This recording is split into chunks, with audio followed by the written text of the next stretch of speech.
Hi and welcome to Pharma Life Education YouTube channel. In the series of biochemistry video, our next topic was HMP shunt.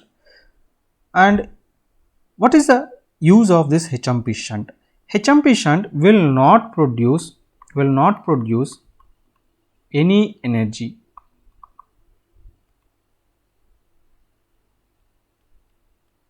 HMP shunt will not produce any type of energy. So this can be called as a non-energy pathway. And what is the role of HMP shunt? In our diet, we will not take any type of carbohydrates like ribose, xylulose, nor pseudoheptulose, nor erythrose. We will not take this kind of carbohydrates or this kind of monosaccharides in our diet, but our cell requires this particular substances for production of ATP. So ribose is a very important for ATP or nucleic acids or NADP. So all these things requires this ribose molecule. So this ribose will not be taken in the diet, where it will be produced in the HMP shunt. Where this HMP shunt was divided into two phases. One is oxidative phase and non-oxidative phase. Oxidative phase means presence of oxygen, and non-oxidative phase means absence of oxygen. Also this pathway can be occurred. Okay, so coming to the first part of HMP shunt. So before going to HMP shunt, we need to understand that here we have not included the conversion of glucose to glucose 6 phosphate, because already I explained you why this conversion is very important and when this conversion will be happen, what is the importance of glucose 6 phosphate in our earlier videos. I will suggest you to go and see that videos and come to this video to know how this glucose will be converted into glucose 6 phosphate. And once this glucose 6 phosphate was been converted, if this glucose 6 phosphate was being converted into fructose 6 phosphate by the help of isomerase enzyme, so this can be called as a glycolysis pathway. But in this place, if other enzyme like what we are going to see now, then this pathway can be called as an HMP shunt. Right? Glucose 6 phosphate is a starting material, or we can call that glucose also is a starting material for our HMP shunt too. So glucose 6 phosphate when reacts with glucose 6 phosphate will be converted into 6-phosphogluconolactone in the presence of enzyme called glucose 6 phosphate dehydrogenase. This is a very important enzyme which we will discuss detailedly about this enzyme in our next video. Right? So by using of the coenzyme called NADP plus. So some students will be thinking that yes, we are having NADP plus here, so why this can be called as a non-energy sources? Yes, this is NADP and this is not NAD plus. So NAD plus is an energy compound, whereas NADP plus is not an energy compound. So remember that P means not power, no power in this one, but this is very essential. We will discuss that one later, and the importance of this G6PD enzyme also. Right, here the ketone the alcohol group, hydroxyl group will be converted into an ketone or lactone. We are calling this as a lactone ring structure. So glucose 6 phosphate will be converted into 6-phosphogluconolactone, because it consisting of lactone ring here. Right? So this 6-phosphogluconolactone will be converted into 6-phosphogluconate lactone. Ketone will be converted into an acid here. Okay, ketone will be converted into an acid here with the help of enzyme called lactonose and with the help of water molecules too. And here magnesium is also very important, Mg2 plus.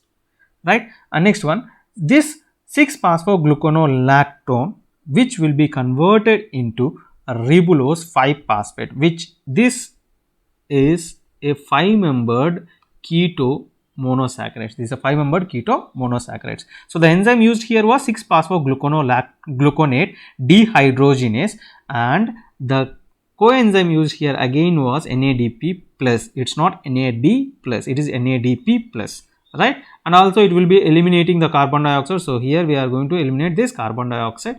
This will be producing a ketone, and this ketone is very important. So ribulose 5 phosphate is a very important compound here. And now this whole steps can be called as an oxidative phase. This whole steps can be called as an oxidative phase. So this requires energy. This glucose 6 phosphate to ribulose 5 phosphate requires oxygen. So this can be called as an oxidative phase. And from ribulose 5 phosphate, whatever happening to the last step, this can be called as a non-oxidative phase. So that doesn't require any oxygen. So you can see here, and these steps are irreversible. So once it was gone, it was like that only. Okay, so especially these two are irreversible in nature. And now to understand this HMP shunt better, instead of seeing that one, so see this HMP shunt, this oxidative phase like this. 3 molecules of glucose 6 phosphate will be producing 3 molecules of ribulose 5 phosphate automatically. Now you will understand what happening in the non-oxidative phase. So ribulose 5 phosphate will be converted into xylulose 5 phosphate. Everyone knows that ribulose 5 phosphate is a 5-membered, as well as xylulose 5 phosphate is a 5-membered ketone sugars. So ketone sugars can be epimerized with an enzyme called epimerase enzyme, ribulose 5 phosphate epimerase. And you can remember that 3 molecules was there, right? 2 molecules of ribulose 5 phosphate will be producing 2 molecules of xylulose 5 phosphate, and 1 molecule of ribulose 5 phosphate. Now it will be converted into ribose 5 phosphate, which is an aldose sugar. So this is ketose and this is aldose. So ketose to aldose can be done by the enzyme called isomerase. That's what you have already seen between glucose 6 phosphate to fructose 6 phosphate. Isomerase is an enzyme there. So everywhere, anywhere, if ketose or aldose has to be interchanged, that enzyme was isomerase enzyme, right? Now this xylulose 5 phosphate, which consisting of 1 molecule of xylulose 5 phosphate consisting of 5 carbons and 1 molecule of ribose 5 phosphate consisting of 5 carbons. So this 5 plus 5 equal to 10. So this two compounds will be combining with each other with the help of the enzyme called transketolase. Transketolase or transaldolase means transferring of ketone molecule to the other moiety. So this ketone molecule will be transferred to this one. That's what the role of transketolase. Ketone will be transferred there. Okay, so that's what the role of transketolase. With the help of this transketolase, it will be producing two compounds. One compound is pseudoheptulose 7 phosphate and another compound was glyceraldehyde 3 phosphate. Okay, and also the coenzyme used here was TPP. Thiamine pyrophosphate is an enzyme used, a coenzyme used here, right? And next one, this pseudoheptulose 7 phosphate and glyceraldehyde 3 phosphate will be combining with each other to produce with the help of enzyme called transaldolase to produce fructose 6 phosphate as well as erythrose 4 phosphate. So 7 plus 3 equal to 10 as well as 6 plus 4 is equal to 10. So the carbons was not changed here, only the sugars was been interchanging here, and this consisting of 4 carbons here, this consisting of 6 carbons here. So you can call this erythrose 4 phosphate as a fructose 6 phosphate is a final compound here.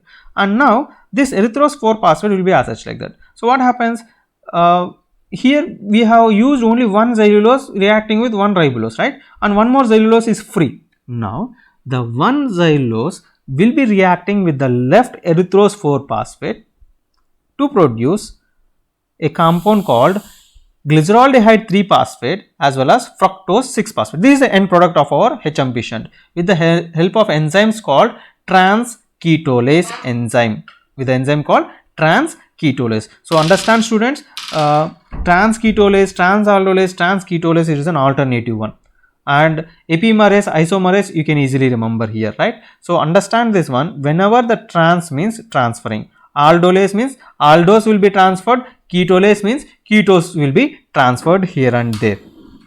And next one, so this is what the final conclusion of this HMP shunt. So how to remember this one? So first of all, hydroxyl will be converted into an ketone, ketone will be converted into an acid, acid will be 6 carbon will be converted into 5 carbon. This will be combining with each other and it will be producing always in this bifurcation you can see that one aldose and one aldose and one ketose, one aldose and one ketose, one aldose and one ketose, one aldose and one ketose. This is a common thing which you can see in this HMP shunt. And coming to the significance of this HMP shunt. So NADP H plus is used in the synthesis of fatty acids. So whatever the cholesterol we are talking or steroids we are talking will be catalyzed by the help of the coenzyme called NADP H plus and also for amino acid metabolism. And also NADP H plus is required in the uronic acid pathway to produce or to synthesize ascorbic acid and xylulose 5-phosphate 2, and it is the intermediates are used in the synthesis of nucleic acids as well as nucleotide. Intermediates are nothing but ribose 5-phosphate. So this is very important monosaccharide which will never ever we are going to take in our diet. So which it should be produced through HMP shunt, where this will be utilized for synthesis of nucleic acids as well as nucleotide. I hope you have understood this video. You have understood the HMP shunt. And please like, share, comment and subscribe to Pharma Life Education YouTube channel. Thank you.